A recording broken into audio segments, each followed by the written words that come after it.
This is ANN News Brief. Good afternoon. I'm Lucy Adeyemi. A senior leader with the Global Alliance for Vaccines and Immunization, Gavi, has called for the private sector in Africa to invest in the health sector during an exclusive interview with the China Global Television Network, CGTN, in Addis Ababa, Ethiopia. CEO of Gavi, Seth Barkley, whose company works in more than 30 countries in Africa, stressed the severe healthcare situation of displaced people on the continent. So, I mean, if you look at the world today, there's more internally displaced people than ever in history. They're talking about now around 68 million people. So this is a real problem. One of the challenges is often these people move, and in that move, they tend not to get health services. And particularly worrisome in that circumstance is that you don't have vaccines, you don't have prevention, and this can be a source of outbreaks. And particularly if they end up in dense urban areas, those outbreaks can be explosive. Or in refugee camps, although traditionally in refugee camps, they tend to come in and provide vaccination. The African Union has dedicated 2019 to finding durable solutions to refugees and internally displaced. In accordance with the Union, Barkley called for more investment from the private sector, which can boost innovation and technology. He says funding will also better equip the displaced and refugees. Well, first of all, we are enthusiastic about private sector engagement. The area that we work with the private sector in is innovation.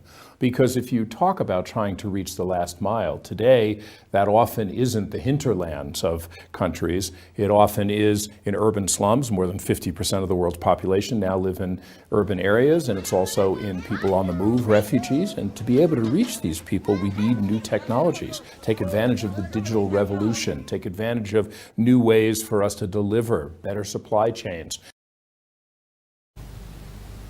Egyptian security forces said they have killed 16 suspected militants in two separate raids in the city of Arish in North Sinai. The two sides were involved in exchanges of fire on Tuesday, a day after 3 police officers were killed by a suicide bomber in the capital Cairo on Monday.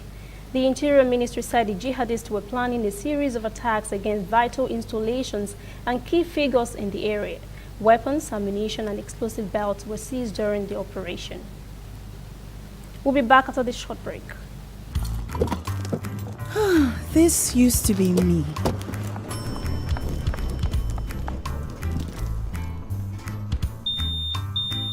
But that was before I got the perfect bag. It's handy and easy to use. All I need in one compact space, just like my MTN Extra Value plan. I used to get one plan for my calls and then try to remember which data plan worked for me. Roaming was a totally different ballgame. Not anymore. I've got the MTN Extra Value all-in-one plan. If you're a data buff like me, you get extra data with some talk time. And if you like to make calls, you get extra talk time with some data. And when I'm abroad, I automatically browse, chat, and call right on the same plan. MTN Extra Value was made just for me.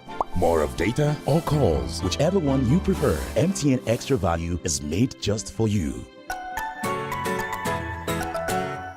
Campaign group Human Rights Watch HRW has condemned the abduction of more than 160 school children by suspected armed separatists in mainly English-speaking Cameroon. The government said at least 20 gunmen had seized the children from a Catholic school in Kumbo before freeing them the next day. HRW Africa Division Deputy Director Ida Sawyer said the abductions show the despicable length to which armed separatist groups will go to try to enforce a school boycott on children who have the right to attend classes. She says armed separatists are destroying the futures of those they purport to fight for. That's ANN News Brief. Join us again at 5 for our full newscast. For details on these and other stories, visit our website, annafrica.net. Also join the conversation on Facebook, facebook.com/ANN Africa TV, Instagram and Twitter at ANN Africa TV. I'm Lucy Adeyemi.